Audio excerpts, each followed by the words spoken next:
Today's podcast is brought to you by Audible.com. Get a free audiobook download at audiblepodcast.com/Sorgatron Media. Over 75,000 titles to choose from for your iPod, iPhone, or MP3 player. I'm getting awesome, you're getting awesome, we're getting awesome, yeah, that's what I said now. I'm getting awesome, you're getting awesome, we're getting awesome, yeah, that's what I said. What's up, guys? It's Mike Sorg here. It's the AwesomeCast. We're a day late, but we're still here. We got all the energy, and it's amazing what a day makes in the amount of news when you're going over that later. But we're ready to roll here. We got the original cast from episode 1. Of course, as usual, with me is Rob. Oh, wrong buttons there. Rob De La Creta, right? No. There. Nope. No. Oh no. There he is. And he's not. Hold on. Oh. There he is. Rob De La Creta, how you doing? With your fancy mustache. I am coming to you live from the 1860s. As you can see, straight from it. There's a picture you put on Instagram earlier today. That is beautiful. Yeah. That is spectacular. So follow him if you downloaded this wonderful iPhone app. And I think the hair is even better. Yeah, there's Vaseline in my hair. Have you ever put Vaseline in your hair? Can't say that I have. Well, you know, it's petroleum-based, which means shampoo doesn't do a damn thing. So it's going to be fun. For those of you curious, I am Bill the Butcher for Halloween, and I just came from the work Halloween party. So finally, the progress that has been your mustache over the last few weeks has come to fruition. It can shine without any impedance of the hair around it. It has basically been given a fleshy frame, if you will, so it can really, really show off its material. The mutton chops are tremendous, I gotta say. Yeah, thank you. So how you been? How's your week been? I'm tired. I'm still tired from doing the baristas thing. Yeah, there's been a haze over me lately. Yeah. You would think, work around all that coffee, but yeah. So much coffee, and you know what? While I was there, I didn't have a single cup of coffee. Of course, we're talking about, Justin Kanacki was on the show a month or so ago, talking about the baristas. They got through the Kickstarter program. I think we mentioned here, started filming over the weekend, and Rob and myself were involved in some part with that. The fun part was when they actually had to make coffee and had to figure out how the machine worked. We're shooting a show called The Baristas, and none of us know how to operate a coffee machine. Yeah. I ran into him today because he returned a tripod to me, and then I was like, so how long have you been doing the show there, and you've never actually had coffee made on the show? It's like about 4 years. So there you go. Authenticity. Also joining us, guest numero uno from AwesomeCast 1. He is back, ladies and gentlemen. Mike Pound, Uncle Crappy. Hey, what are you drinking, sir? I'm drinking a raging bitch, actually. Nice. Fantastic. How you been doing? Lovely Belgian IPA from the good people at Flying Dog. Excellent. So what's new with you since you've been on 22 episodes ago? 22 episodes ago, I'm still employed, and in my line of work, that's always a good thing. Fantastic. Very, very busy. It's football season. We travel a lot. Go back to Columbus for football games. And I'm actually looking forward to a couple weeks off from that. We have this weekend and next. I get to relax for a little while. Excellent. We're going to be hitting up all the stories, covering a lot of stuff that's happened over the last week. Everything is awesome. Even a little around here in southwestern PA and such. So let's get right into it. Of course, the big news happening, we speculated, and we were right for the most part, except there was no touch device in your laptop, and there was no Apple birth control method. So hey, Mitch, you were close, man. You were close. So of course, the big thing, the most talked about thing out of all this, hardware wise, was the new MacBook Air. I actually had a chance, Missy and I, went into the Apple store the other day and checked it out. And it's, it's thin. They're not kidding about that. Oh, hey. Oh, you all right over there? Oh, yeah. We're good. So, the big news is it's a completely flash memory. It's not an SSD. It's not a solid state drive. It's actually flash memory like in the iPad from the looks of it. What's your take on it, Rob? SSD really is basically an abbreviation that says we took flash memory and put it in a case that vaguely resembles a hard drive. Okay. So this is more like a thumb drive built onto the controller board. It was basically a way to save space. And when you look at, because they showed it in the presentation, Mm-hmm. The innards of the MacBook Air, and they showed you how much of it was battery, and when they took all of the batteries out, all the electronics left occupied what looked to be like, 2 inches tall and like 8 inches wide. Like there's no electronics in that thing. It's like the entire computer is a circuit board at this point. So, yeah. As far as how I feel about the MacBook Air, golly, I don't know. I'm gonna start by saying it's still too freaking expensive. I can't really. I don't know. I want to say good things about it. It's a heck of a lot faster than the last one. It also creates absolute competition for anybody thinking about purchasing the regular MacBook. Because it has a fantastic graphics chip. Like you said, it's got the flash memory, which means it boots up to desktop in like 14 seconds, I think, something like that. So it's pretty fast, really nice display, super thin, super light. It's like 2 pounds, really portable. But it's still $1,000, which means that I'm leaning more towards this is a potential future of the MacBook line than saying that this is for well, I don't need a full-blown computer, I need something less, because at this point we're steering towards the iPad with that direction, and this just looks to be the future of MacBooks. Mm-hmm. Yeah, it definitely seems like it's angling to be the MacBook replacement. Same performance, if not a little bit better, because of the flash, the speed of the flash versus a hard drive. Yeah, I really see it as the secondary computer or the travel computer. You know, I think if anybody here it would fit in most would maybe be Mike. What do you think? Being a traveling journalist, Apple does this to me all the time because I get kind of stuck in between categories. The iPad would be a wonderful device for me to have for work, and certainly it's a lot easier to deal with in terms of price for me.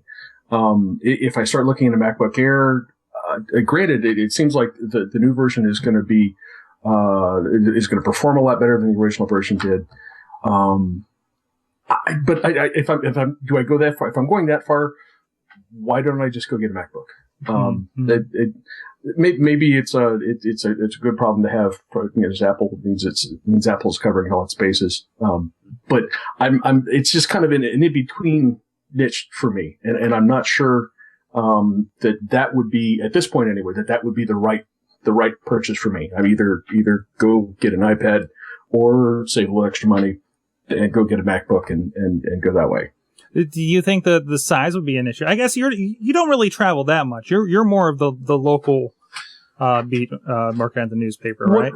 What is nice to be able to do, though, especially if I'm covering something in the evening, if I have a device with me, I'm able to start working because the editors are waiting for me to get something filed, to get it written and get it emailed back to them. So it's helpful to have something small that I can work on, and if I need to, get a story turned around in a hurry and get it back to my editor, so we're not screwing up deadline and getting the paper out on time.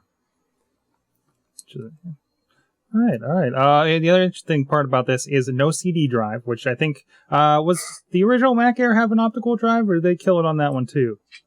It was a USB add-on. It was a USB add-on. But of course, to circumvent this, they put the operating system on a flash drive, which I think we're going to see a little bit more of here. Yeah, so. I think because there is there's a story being passed around, basically that one day Steve Jobs, after the iPad had been made, he went into a conference room, basically called a meeting. All the big heads are there. He walks in, he sets down an iPad, throws a MacBook down on the table, and he just presses the home button on the iPad to wake it up. And then he points to the MacBook and says, "Why doesn't this do that?" referring to the fact that you can instantly wake up an iPad, but you can't. And then, he just storms out of the room in epic fashion. I definitely can say for absolute certainty that the future of pretty much every laptop, Macs are going to get it first just because of the higher end build quality. But Flash is the future, obviously, and holographic memory probably soon to come right after that. I'm inclined to say that like I said, I mean, it's just too expensive. I think it's expensive enough to the point where it puts people like Mike in the situation where you're like, well, I could spend $1,000 on this, and that's for the small one, 11 inches. Yeah. Yeah, and then the slightly larger one is like what, $1,200? The 13 inch, right. the 13 inch starts out at $1,299. They go up to that's 128 gigabyte flash drive model. It goes up to 256 for about $1,600. So I'm inclined to say that like they just shot just a hair too high in the price point, because you consider if you get a nice iPad, as in like 3G iPad, you're gonna spend like $600 or $700, something like that. I don't remember. And then the jump is to $1,000, but a MacBook is sitting at the exact same price for the most part as the MacBook Air. I feel like if they had shot a little lower, like a $799, maybe even an $899, people would be more inclined to say, hey, it's a little bit cheaper. I can save a couple bucks and buy something else with that extra $100. Mm-hmm.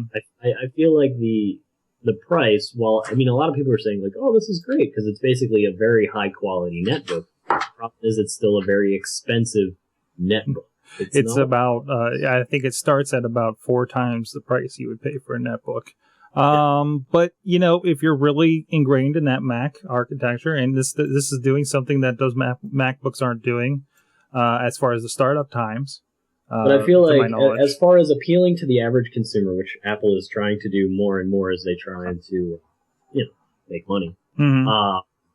It's make more money. It's at a price point where people who care a heck of a lot about their Mac, people who are already sold on the experience, are going to say, yeah, MacBook Air makes sense for me. But people that they're trying to hook, this is not the product for them. Yeah. I think you're right. They're trying to corner that casual market, but the casual market with money, Mm-hmm. So with that, if this is kind of the one for them. Another thing that's going to kind of angle towards that casual market, of course, we saw a little bit about OS X Lion is going to be the next release due next summer. I wasn't too impressed with much they showed of it. There was something called Mission Control that was going to be a mix of spaces and expose and a windowing grouping system, which I think they've needed for a while. But beyond that, they're going to introduce within 90 days of what they were talking yesterday or last week, the App Store for Mac. This is something we kind of called here on this show. So of course the debate is, are they going to go towards this closed architecture? It looks like it's going to be as limiting as their iPad and iPhone stores have been as far as getting into this store particularly. But is this going to be a transition towards that kind of closed architecture, or is this just going to be like Steam is on my computer at a certain point? I think the App Store is going to be a huge moneymaker. Like, you consider the average Mac user, even the average PC user, like say you get a computer and you're like, no, I want, like, the first thought that comes into your head, I want to waste some time. So if you don't have an application store on whatever device you picked up, you have to kind of know where to go for it, whether that's Google or a depository website, like 2Cows or whatever. And you kind of like flip around and you find something. But 9 times out of 10, you're getting software because you already know about it or somebody recommended it to you. Mm-hmm. The whole, prospect of the App Store is basically like, you hand somebody an iPhone that has absolutely nothing on it. Without knowing anything about software or how to install anything, what's required or what's compatible, they can launch the App Store and immediately buy anything in a heartbeat. It's really a question of making the software easily available to the consumer. And when you create an App Store, it's basically I think the best metaphor would be like making it so every time you open your refrigerator, there was an entire supermarket inside, but you didn't have to talk to anybody. You didn't have to know anything about what was in there. You could just reach in and grab it, and your checking account is automatically charged for your pound of beef. And it's a fantastic model as far as if it's going to be permanent or not, or if they're going to like go gung ho as far as saying that there will be no side loading of software in the future. I think that's a long ways off. And by long I mean computer long, so like 5 to 7 years would be my estimate, because it's just you alienate a lot of people, a lot of developers, and we need these things to work. Mm-hmm. I think it's going to be interesting. If they go the model, I've been using Steam for a while. It's been fantastic since they put it on the Mac. I like the gift of something I've already bought being able to be compatible, and hopefully more of that keeps happening. So I like the idea of not having to keep discs that I keep losing around my house, and right, yeah, you don't have to worry about discs or serial numbers. And finally, with like Steam, it's been nice. My brother and I have actually been rebuying old games that we bought before, like old Quake and Doom and Unreal Tournament and stuff like that. Because if I pull out I say I want to load up Unreal Tournament 2004 on one of my PCs here, that's six CDs, and as opposed to just downloading and waiting 20 minutes. So it's a model that works. The only problem I have is with the App Store is I feel I've been burned a few times with stuff they pulled. Stuff I paid for, they've pulled. I don't really have a backup, I don't like the idea, okay, I got to keep a backup. But I don't think there's a really adequate, easy to understand way to keep those applications backed up on your local computer, if we're even syncing them. I like the idea better of the system is the backup. So I think the only reason that they're able to even consider this model is that they've had enough experience with the App Store on the iPad and the iPhone to know, like, they've already seen things go terribly, terribly wrong, where they had, they now know what happens when you pull a Google Voice app. They now know all the blowback they're going to receive, and issues like, well, what happens if developer X puts an app in the App Store, it slips through the approval process, and it's actually terrible, so we pull it, and then the people who paid for it, the onus is on the developer to issue a refund, but it looks bad for Apple. Which they do, but to that effect, if you do feel burned, like like I have a couple times, I've actually a developer, Orb, discontinued one of their clients. I have Orb installed on a Mac upstairs. It has a lot of my movies and other content, and I can stream it to a browser by going to an address, or my iPhone if I have the app. It's a $5 app, a little hefty as far as the App Store goes, and it was the cheaper one because I didn't think I required the live TV streaming that it supported, because obviously I don't really have anything like that in my iMac. So and they discontinued it, so I couldn't re-download it. And I had to buy the $10 version that they only supplied, But I said, hey, I'm kind of burned by this, is there anything I can do about it? They refunded me and gave me 5 video credits, which I have not used because I'm afraid, I don't know if they're for full movies or what. I don't want to accidentally pay $15 for Iron Man 2, when I don't really want to own it, they just don't want to test it out. But still, anyway, aside from that, so Apple's really good about that. Picking up the slack for them. But I wonder if they're going to have to do more when it comes to software on a real computer like that. So, and they're certainly going to have to keep a much closer eye on the approval process and yada yada yada. Because the iPhone, you don't have to worry about it too much because of how I feel like because of how detached you are in general from the process, because it's so easy. When things go wrong, you're like, not a big deal. Like if you bought a new VCR, you try and set the time and it doesn't go right, you kind of deal with it. It's not a big problem. But I feel like because people already have well-evolved relationships with computers, you can have people who don't give a crap about the iPhone, but love the heck out of their computer. You give them a bad experience, especially right off the gate, you're risking losing that customer forever. Excellent. Anything else we want to mention about the event last week? We have iLife, which bored the crap out of me, to be honest. Let's spend 10 minutes showing you how to make a trailer. I'm going to make a trailer about my family making a jog and going biking. Man. Man. As I'm watching this thing sitting at work in front of Final Cut, I'm like, oh, God. But, hey, which, that's great. I understand that that product isn't for us, but that press conference wasn't for the consumer either.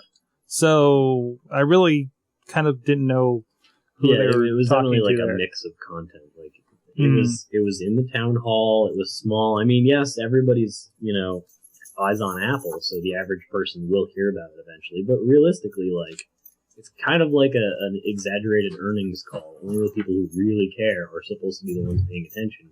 Yeah. And you should cater to them, not be like, oh, hey, how about this fake vacation I went on with my family? Let's add a soundtrack and some credits. You like that? Yeah, and how about some stars? That's nice, too, isn't it? I don't care.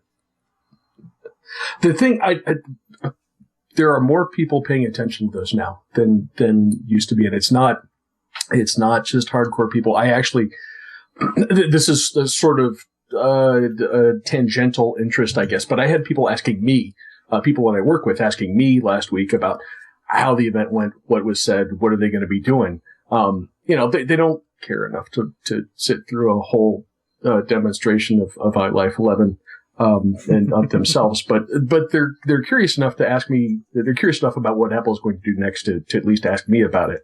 The iLife thing was painful to watch, but there's with everything that Apple's done in the last couple of years, there's a little more interest than just folks who are really paying attention to the industry. It's kind of an interesting thing to see, that extra curiosity from people who a year ago would not have cared at all.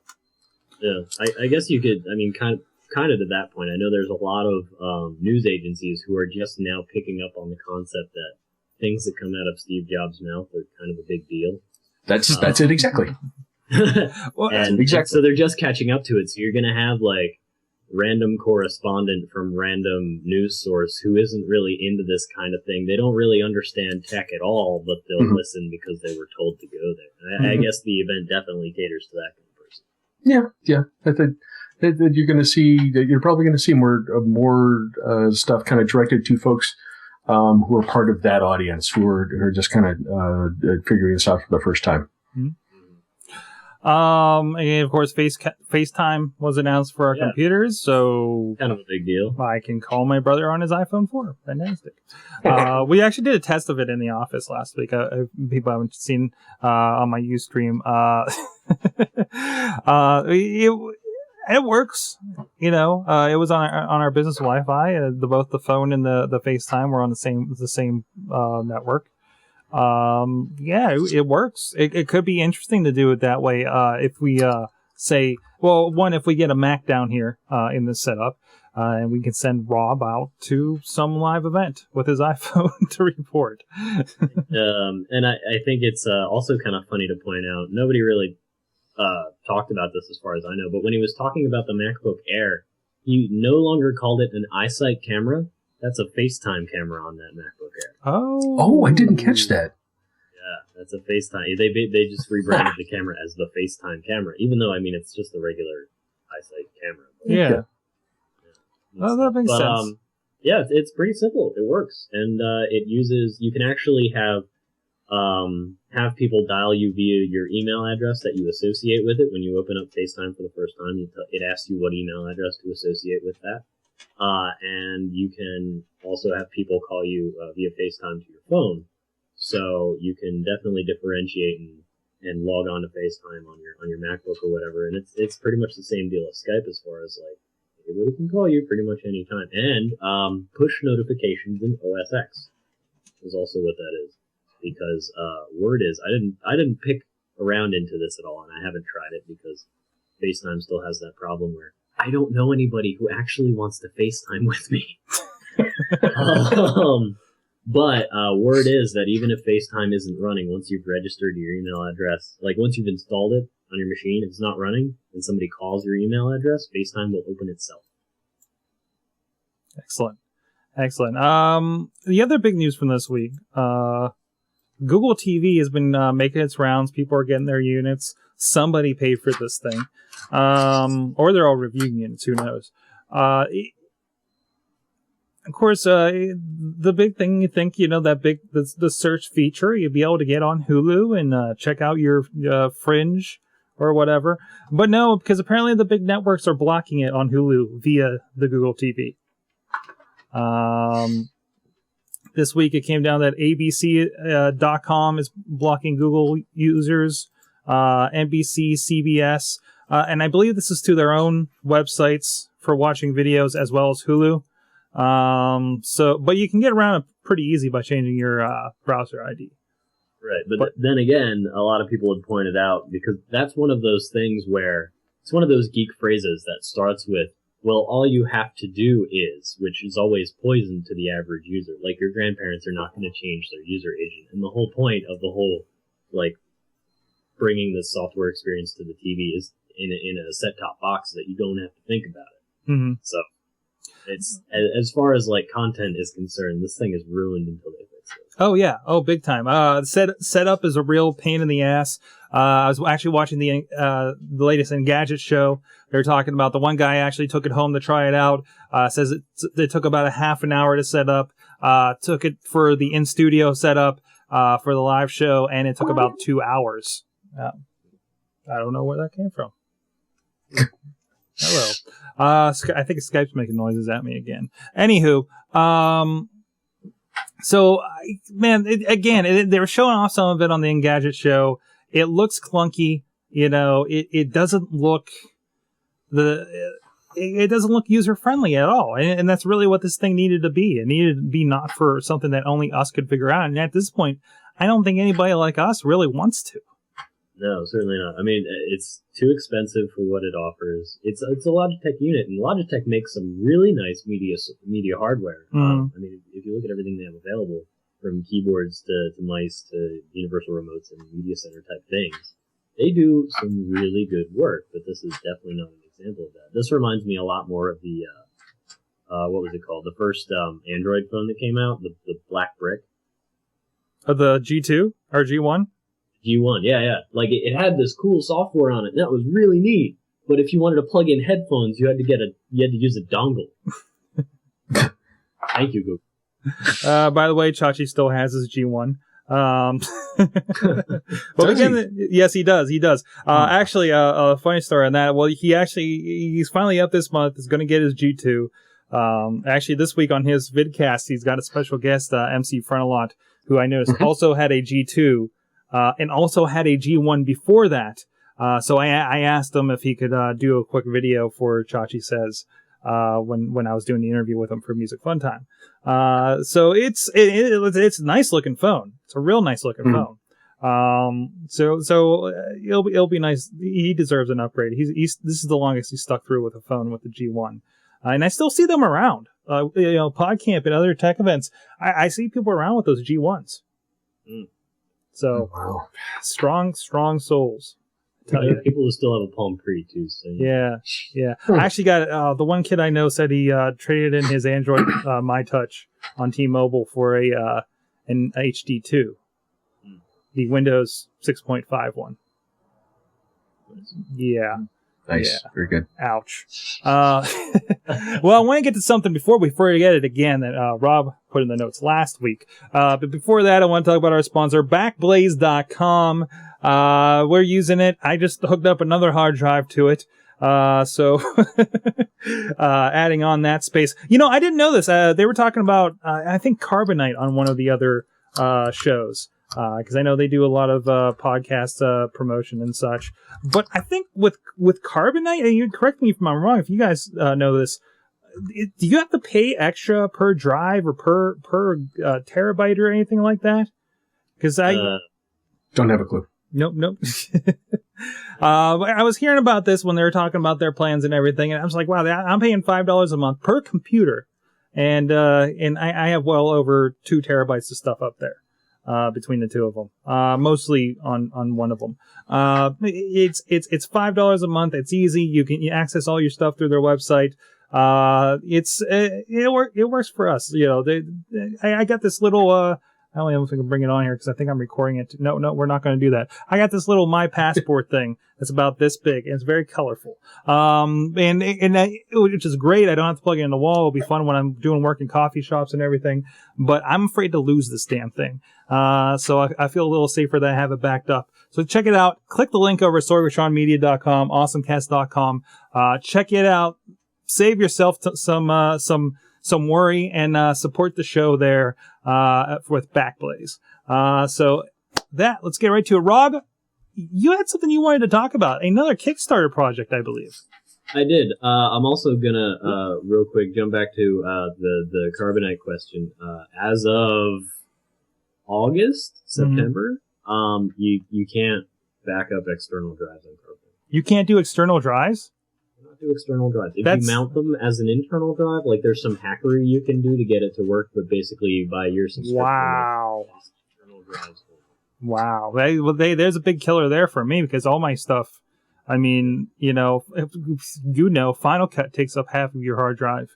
And that was the first thing I asked you about when you were talking to me about offsite storage. I was like, well, I've got my Drobo and I'd like to back up my Drobo. You're like, well, check out Backblaze. Yeah, it's very indiscretionary when it comes to what it'll back up.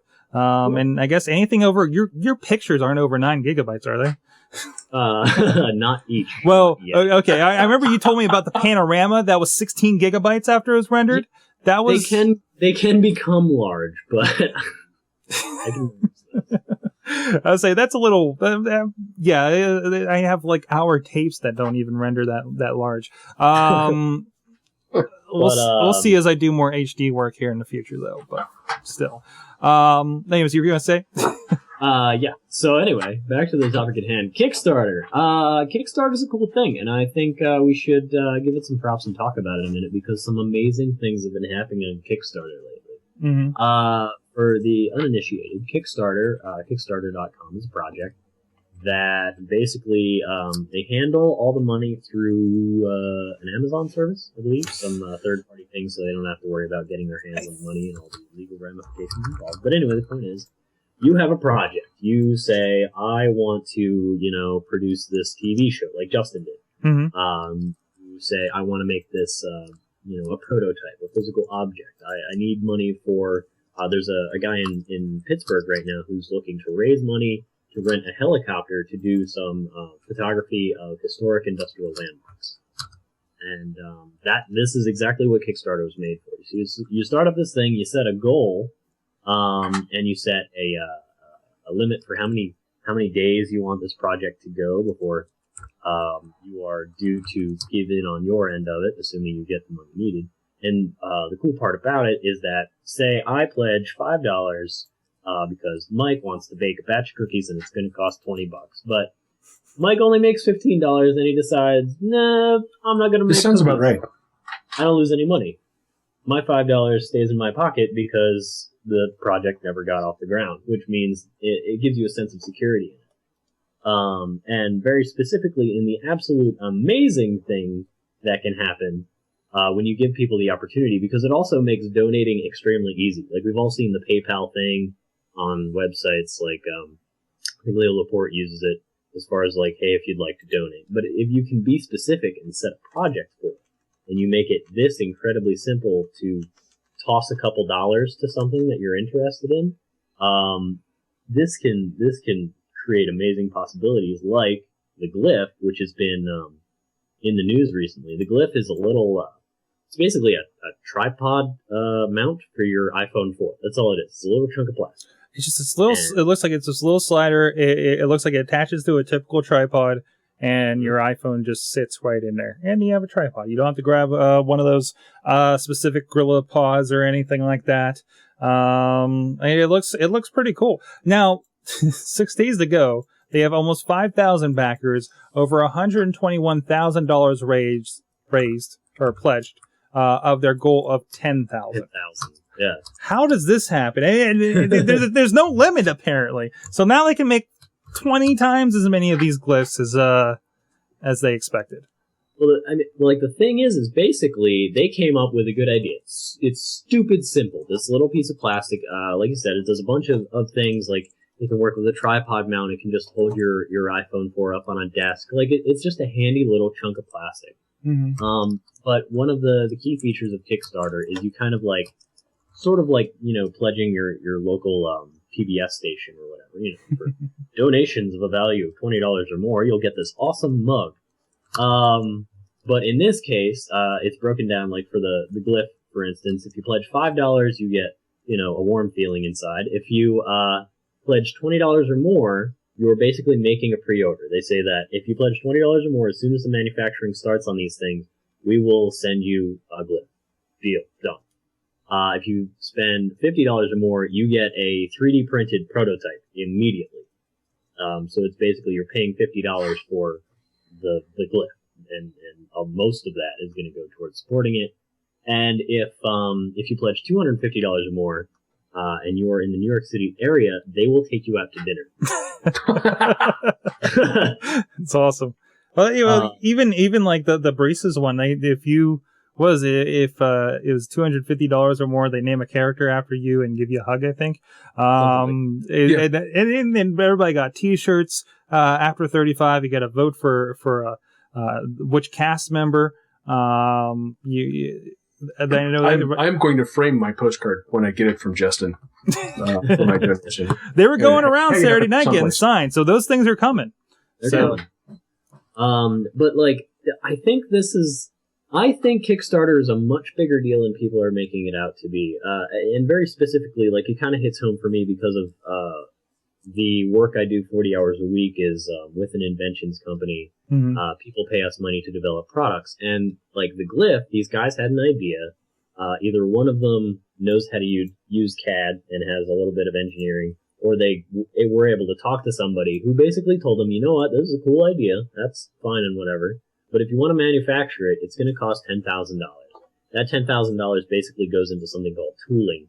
Whenever you do injection molding, you basically have to build up some very specialized parts that will make nothing but that piece. So it can be put in an injection molding machine, and you can spit out as many copies as you want. So it's a one-time fee to get your feet off the ground and start making your product. Which sounds like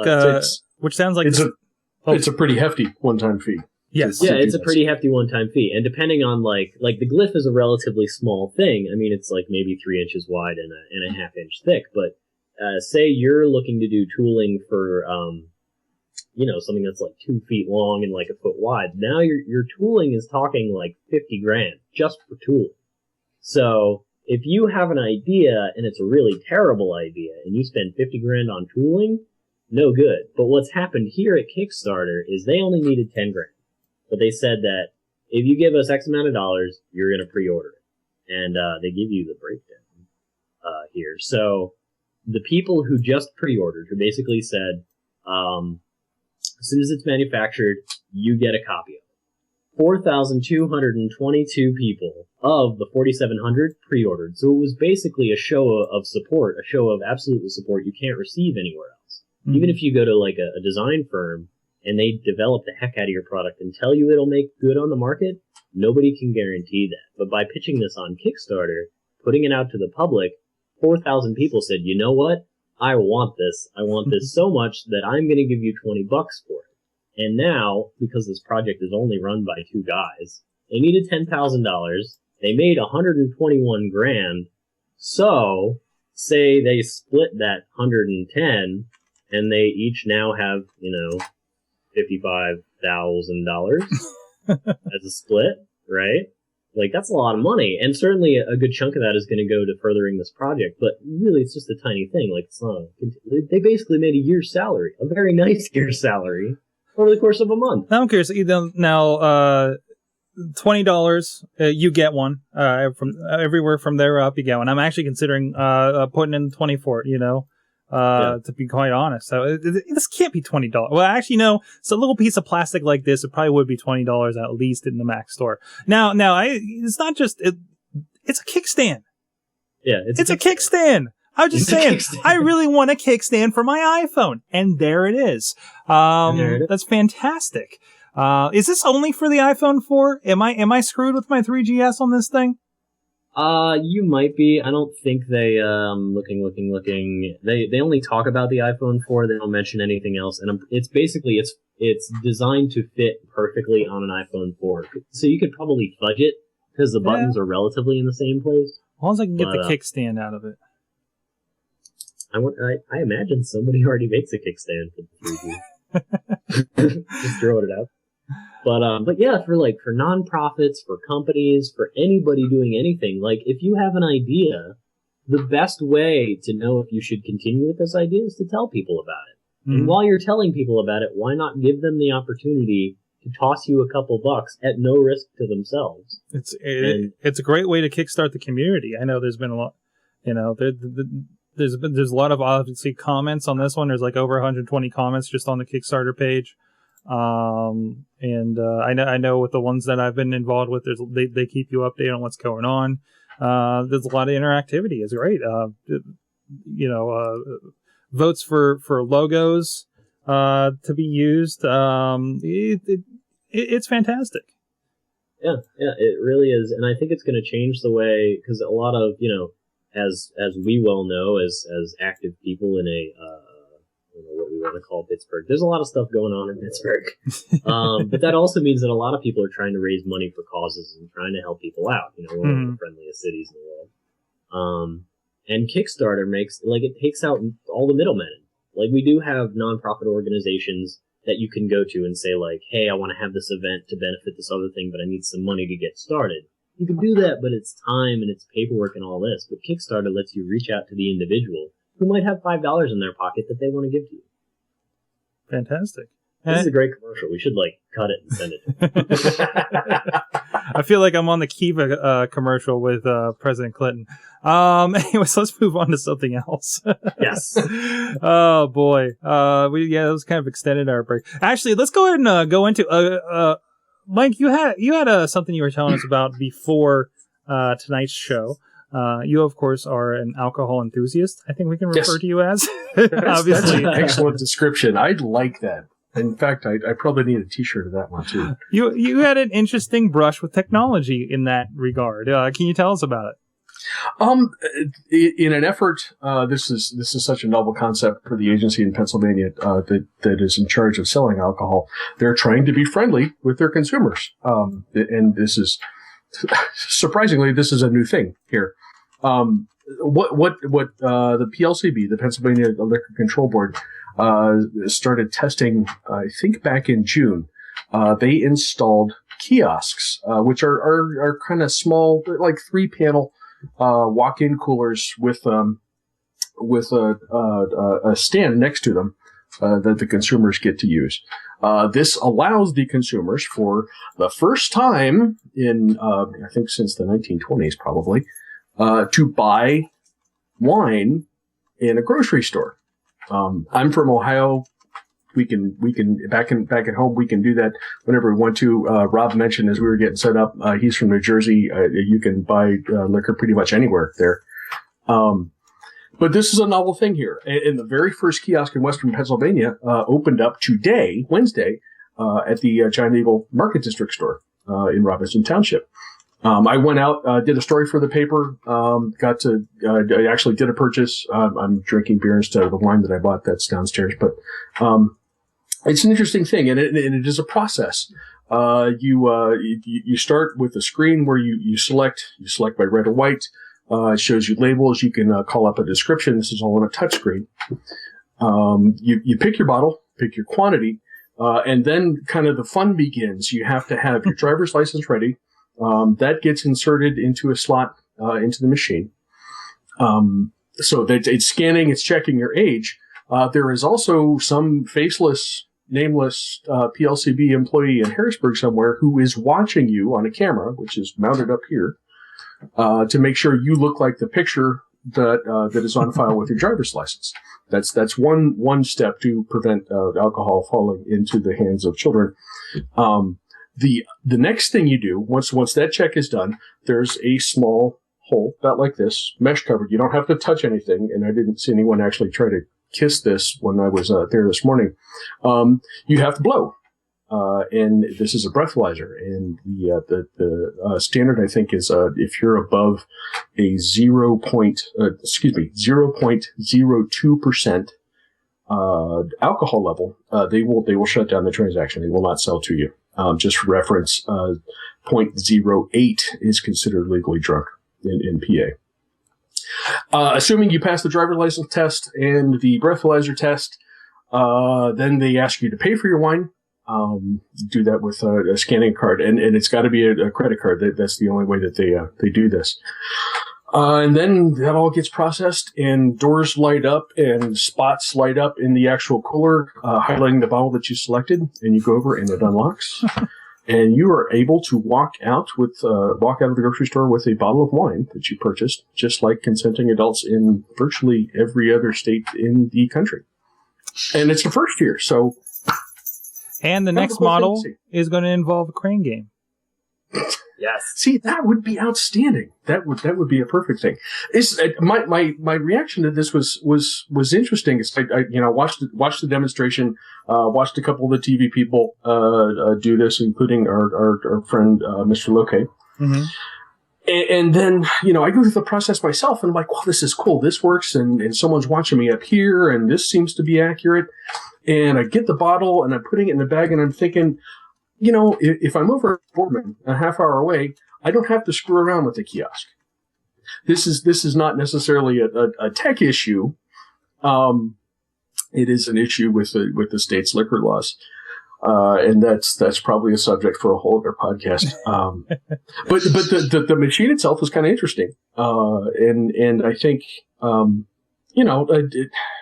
if you're able to get past the larger question of why should we have to do all this crap, it does seem like it's a system that works. It will do what the state wants, which is make wine easily available to people without having to go to a separate liquor store.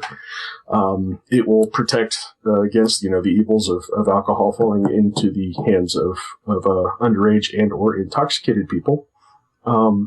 So in that respect alone, this is an interesting application of technology, and it seemed to work pretty well on the first day right out of the box. Nice.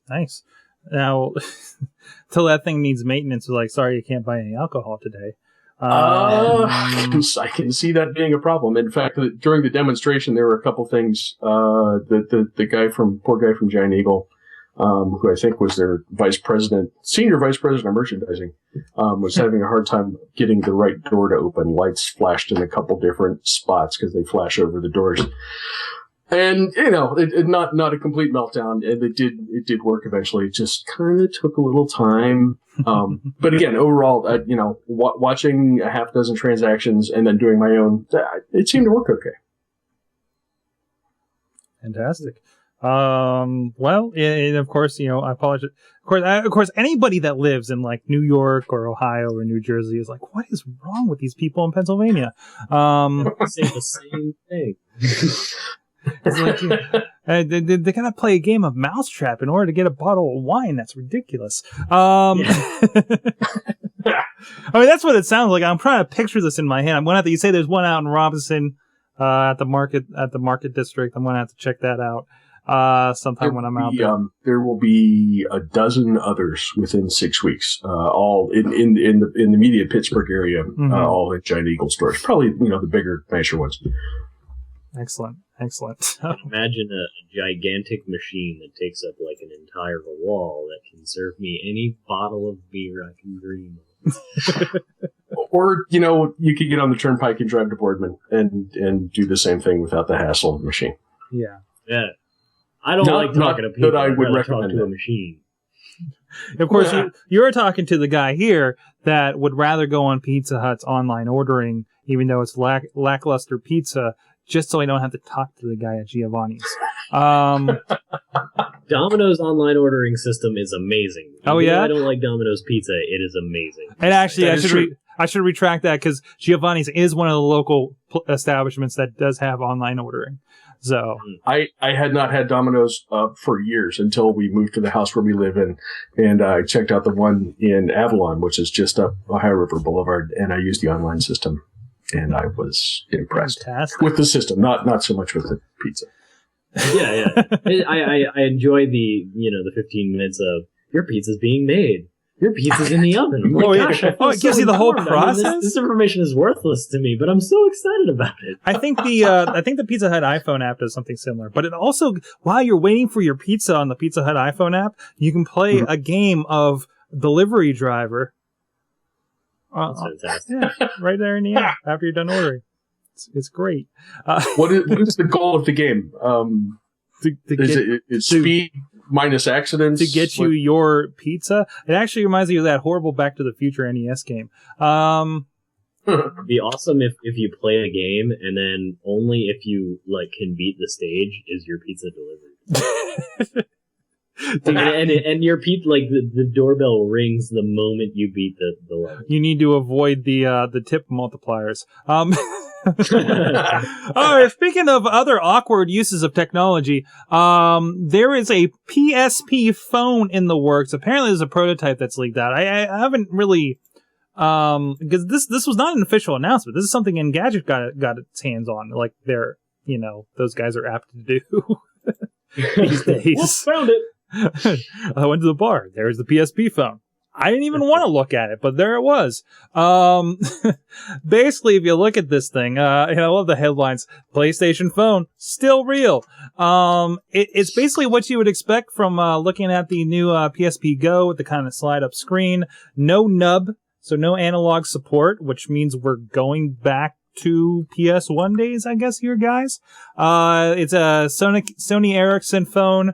It's pretty ugly, but I imagine because it's a prototype, and it's running Android, and we'll have a special version Sony store to buy games for the device.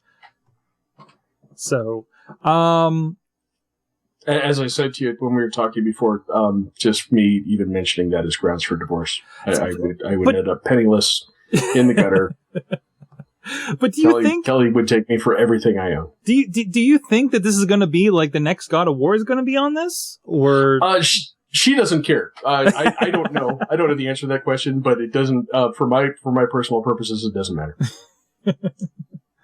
Playing some Crash Bandicoot, which I already have. I already can get Crash Bandicoot card on my iPhone, so I don't know. But someone has buttons. So novel of them. It's basically for, it looks like all the people that are like, I hate touch phones. I need that slide out keyboard. Chachi, MC Frontalot are two of those. It's like the people are like, I don't like touch control games. I want a keypad, but I want it on my phone. And there you have it. So, and the other interesting Android, application is the new Nook Color. Now, Rob, you've been looking a little bit into this one? Yeah, I've always been kind of really curious about the Nook because they were one of the first e-readers to come out that actually, it seemed like it had meat to it. It wasn't just, the Sony reader was never impressive. Mm-hmm. Kindle came out, Sony didn't blink, they didn't care. So Sony, as far as I'm concerned, obviously doesn't care about the e-reader market. And then Barnes & Noble came out with this thing called the Nook, which is like it's a Noble book. It's a Nook, get it?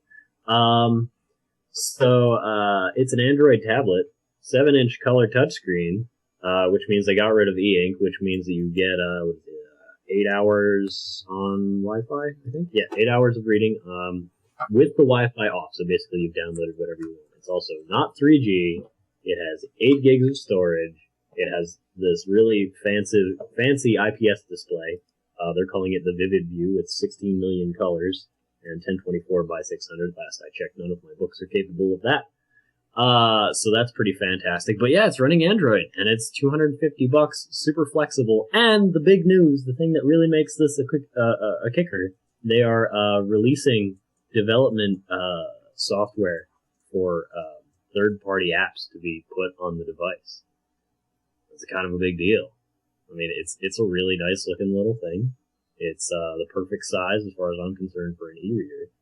And what's the latest price on the Kindle? Do you remember? Actually, in this article, it says $149 is the original. I'm sorry, Kindle. Sorry, I'm in the wrong one. No, they lowered to $149, $180. I thought. Okay. But yeah, this is in color. So as far as I'm concerned, until the Kindle comes out with a color model, or new content. Like, if you're into just reading books, which is perfectly fine, the Kindle is still a killer app. But if you're into new content, and if you're into like the future of ebooks and what that might mean, and especially if you're into magazines, Kindle DX aside, this is a pretty sweet little device. Nice. It's of course they had Android before on that little screen in the original, right? Like is what I heard. So it's the little color portion on the bottom. It's it'll be interesting to see where this goes from here. But it's interesting. The new Android's just kind of being applied everywhere. Kind of what the promise of Windows CE was back in the day. This seems to be, because remember when they were talking about that and said, oh, Windows is going to be in your television, your toaster, and your fridge TV and all that stuff. Yeah. I mean, didn't happen because nobody likes blue toast. Because, yeah. Oh man. But yeah, and Android it's interesting that it took this for Linux to get everywhere. Yeah. Think about that. Not many people are talking about that. This is definitely like the Trojan horse of Linux working its way into your life. It's the rebranding of it with this Android moniker. Funny side note, I was actually looking at iPads at the Apple Store when we were there the other day, and somebody put an Android wallpaper on one. So I thought that was very novel. Nice. All right, let's see here. One other note, and I think that should be about it, and we can get out of here. Where did I have that? Oh, actually, two real quick ones, maybe. 20% of peak downstream internet is used for Netflix streaming. 20%. That is incredible, and grounds for the first thing to be a target of net neutrality. And they're about to release, I know they've been doing it, I think they've been doing it as a trial program in Canada, but a streaming only account. Yes. They're looking at doing trials here. I think $7.99. What are you drinking now? Actually, the same thing. Oh, I brought okay. 3 of these upstairs. Take a look. He actually has a 6-pack next to him, and he's just pounding it down. The goal is to get I brought the cooler. Are you playing a drinking game to the AwesomeCast? I am not, but now that you mention it, I am definitely going to develop one. Please, I'll get back to you next week. Please. I get such a kick out of the Julie Bologna drinking game the KISS guys do, and I'd love the people to get drunk to us for a change. That'd be interesting. I'm gonna go back and watch a couple episodes, and we'll have one ready for next week. Every time Rob's we need to get a drinking game ready at least by the time we have our next live show. Yes, absolutely. And I will try to be there in person to explain the rules. Excellent. If anybody has any ideas of places, we have a couple in mind, but or if you are a venue that would like to have us live, please let us know. You contact at awesomecast.com. We'll put that out there. And real quick, iDOS emulator, yes, for a period on the App Store. I believe yesterday you could put Windows 3.1 on your iPad. Yay, because for the masochists and all of us that want to relive those days. But no, actually, it was pretty cool because it looked like it would actually run old DOS games. From there's a I see a picture of them running a Solitaire in Windows 3.1. That's tremendous. So that's one of those things you knew it was going to get pulled as soon as you saw it. So yeah. Excellent. Well, guys, I think we need to get out of here. We're running into the Wrestling Mayhem show, and those guys get cranky. Wrestling Mayhem show. That's its own drinking game extravaganza there. I don't think I need to help with that one. No. But fantastically, we're usually sober on that show. I wouldn't believe it myself if I wasn't there. Although they claim that I drink whiskey all the time. All right. Uncle Crappy. Well, you're not. There he is. What can people check out that you're working on lately? The best place to start is always unclecrappy.com. If you want to check out what I'm doing professionally, timesonline.com. I have been self-taping and producing my Newsbreak, my daily webcast for about the last month. So if you want to see and take a look at those and see how brutal my video editing skills are, you can check it out there. And guys, thank you once again. Hey, if you need any help with that, give me a call, man. All right. Rob, what is up with you lately? You have any more sleepless nights ahead of you? I have many sleepless nights ahead of me. This is my last week of the month, and as you know, I work on deadlines and getting projects done. So I'll be working from 6 a.m. until at very least midnight tomorrow, cranking out inventions and things. But also things we should mention: an evening with PodCamp Pittsburgh. That's right. Kind of a big deal. Yeah. If you head over to podcamppittsburgh.com. You can check out information on it. It'll be November 11th, and we will have the lovely Norman Hulsman hosting Mikey and Lovely Bob and talented. from we'll be familiar with the 96.1 Freak Show, talking about how they create daily content and stuff like that. It's a little shindig at night in space in downtown Pittsburgh. Session starts at 7 o'clock. Wrap up and socializing at 8 p.m. And looks to be a good time. So if you would like to know more about that, podcamppittsburgh.com, and we hope to see all you locals there. Also, that whole thread-up thing I've been talking about, the clothing swap, next weekend. REDD thread-up. Or REDDUP threadup.com. I don't have to spell it for the locals. They know what RedUp is. The rest of you think we're crazy, and that's totally fine. We talk funny and we can't get alcohol from grocery stores. That's pretty much the MO. We can't get alcohol from the places we should get alcohol, and fed up is actually a term. That alone is a little crazy. But so check things out on the internet, and I'm out there, robjdlc.com. And for those wondering, hey, look, we got a guest. Hello, Mrs. Yes. Crappy. Lay down. Wave. Say hi. Hi. I think Mrs. Crappy's hungry. I think it's time for dinner. Thanks. Oh, I am. Excellent. And also, for those that aren't local, wondering about that, we will have video of the event. We actually we have video of when Mikey and Big Bob were at PodCamp Pittsburgh 4 from last year, but unfortunately they were so loud you can't hear most of it because of our webcams. A problem that Tall Kathy almost had, their fellow DJ. But that'll be up later this week over at PodCamp Pittsburgh. So keep an eye out for all that. We got all kinds of content coming up over there. And aside from that, go check out chachisays.net with that little bit of a clip with MC Frontalot, Nerdcore guy talking about the G2, some phone talk over there. And I have an interview with him over on Music Fun Time show. Go to all that, sorgatronmedia.com, of course. Aside from that, I can't really think of anything else I'm doing worth talking about. Everybody, enjoy your Halloween. Yeah. We noticed. Wait. There we go. What's that? Oh, he's got the... Should have done the whole show this way. You should, maybe, but I don't know. I don't. Look how there's something behind you. Awesome. All right. Thanks, guys. Great show. Thank you, chat room. Oh, Brisbane says the rest of the internet's. Netflix is only second to porn, by the way, in the chat room. Thanks. You guys have been great. We'll see you guys next week. AwesomeCast.com. Later.